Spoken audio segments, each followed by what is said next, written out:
Last week I made a video that unfortunately got copyright claimed and a lot of it ended up having to get edited out, so that's why it's all weird. But last week I made a video criticizing Deshaun Watson's play. He did not play well last week, so I talked about it. And a lot of comments were upset at me for talking about it, which was surprising to me. I'm not saying anything bigger. I think it goes without saying that he was rusty and you expect some rust to be had, but I still think we can talk about these games, and so that's what I'm going to do, is just give my opinion on how he played. Typically what I like to do here is just say what happened and then kind of leave the predictions up to you guys, and I think that's what I'm going to do here, and I'll give some predictions of my own too at the end of the video. But I guess just, warning up front, obviously, I think it goes without saying that him being rusty is expected, but he still does look rusty. So let's talk about the issues of him, the issues of the Browns offense, and some positives as well with, again, the Browns on the football field. Like, for one thing, I did think that we saw some legitimately good plays, like the one you see on your screen. This is a good concept by Kevin Stefanski. I love this stuff where you're going to have play action and you're having a receiver run an out route. However, typically against play actions, the most deadly route is an over the middle route. And so because of the fact that the Browns are not doing that, I think that the Bengals here are going to just kind of expect a over the middle route. Watch as Watson runs this play action. You see, that corner is totally expecting this route to go towards the middle of the field. Just a good play call by Stefanski to allow someone to get schemed up. As you see, Watson is able to make this throw. He times it well. You're able to get the ball down the field, all that good stuff. So again, you're starting to see things work a little bit better. I do think that eventually it will get down. I don't think it's a matter of if. I do think it's a matter of when. But that being said, I saw some issues. I did. And stuff like this, where to me, this is the definition of a play where you're just rusty and it takes time to get back into the football of it all, where it's a man coverage play. It's cover zero. That's what the Bengals are showing. You see how literally all but three of their players are right on the line. Everyone who is not playing man coverage will be rushing the passer. Watson takes a snap and he looks down the field, and the reality is Watson should have a decision made by now. You knew what coverage it was. They did not hide it. They said they're sending the house. You had to at least be prepared for that to happen. And right here, the route over the middle is one that could potentially work. It's third down. You have to get to the 40-yard line, so maybe a Bengal player comes up and makes a tackle, but if you don't want to do that, that's fine. Throw the ball down the field towards one of the other two guys. You have both options available, so you can try whichever one you'd prefer.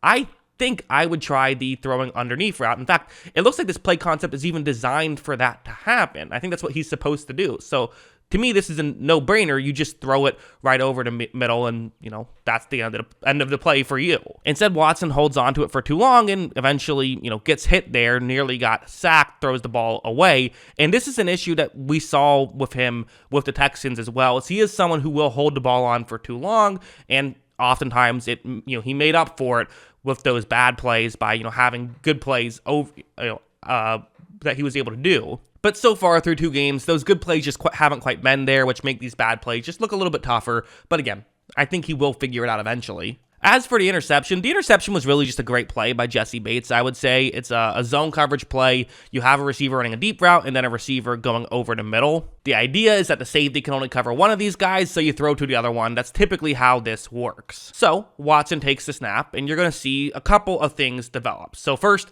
the safety is going towards the over-the-middle route, but that over-the-middle route is also appearing to be open. So it's kind of a weird circumstance where typically you throw away from the safety, but in this scenario, I can understand why he's going to not do that. Although I would also say, if that's what you're going to do, really the ball should I don't know why it's not already out. At least be making the throw now. I don't get why you're waiting just kind of a half beat too long. Again, might be as simple as he hasn't played football in a while and has to get back up to the speed of things, kind of similar to how you see rookies do it. I don't know, maybe. But watch him make this throw, and then, Bates does a great job of being able to adjust to it, cut the route, and be able to get the interception. Waited a bit too long there was maybe the biggest criticism, but also a great defensive play. I think you got to tip your cap. I think both things can be true. Now, one of the issues, too, is guys aren't really winning one-on-one. Like, it's not a Watson issue definitively. I think that he's kind of been the one who's gotten the most criticism. Obviously, he's always going to be the one who gets the most criticism. I thought that the Texans game, he was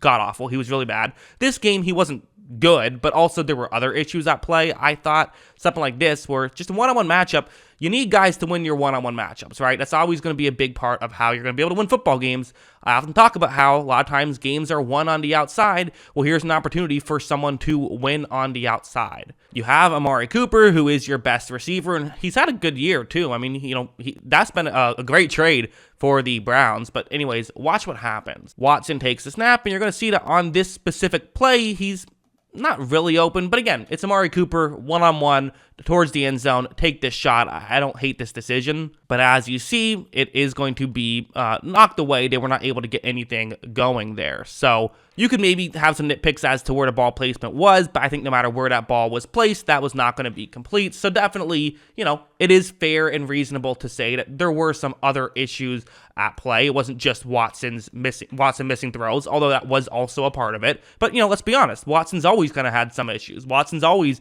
missed some throws and taken too many sacks, even when he's been at his best. That's been part of his game. I mean, every quarterback has their weaknesses. But there's also something like this where, again, it's going to be Amari Cooper in an end zone situation, one-on-one matchup.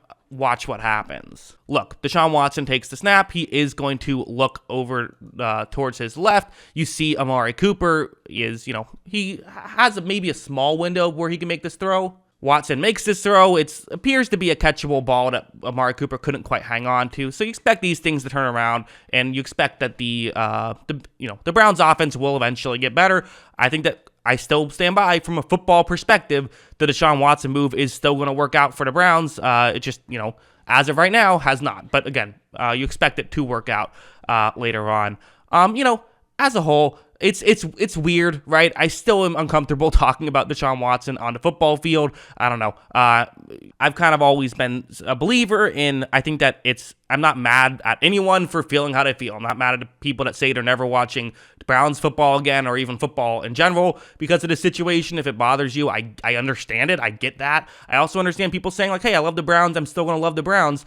Even if, there's a quarterback who has been accused of some really, really bad things, and not just once or twice he's been accused of it. The reality is there's just no way to talk about this stuff without having the entire comment section below just turn into a complete shit show, which I try to avoid if possible. I've documented my thoughts on the case and all that stuff, but trying to keep it mostly football from the football perspective.